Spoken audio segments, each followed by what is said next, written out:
Nandito ako ngayon sa punto ng buhay ko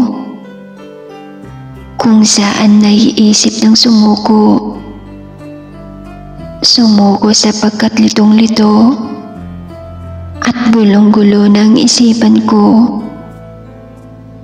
Kung ipaglalaban pa ba kita o kakalimutan na lang, o hahayaan ko na lang kung saan ka masaya.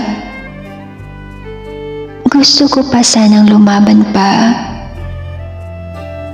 pero ang puso't isip ko ay pagod na sapagkat maraming gumugulo na katanungan sa isip ko,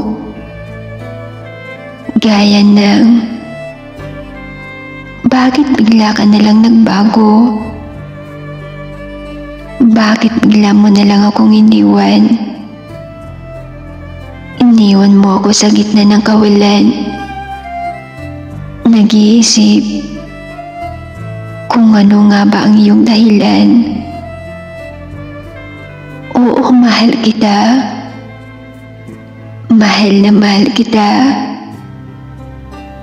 Pero bakit mo ako sinasaktan?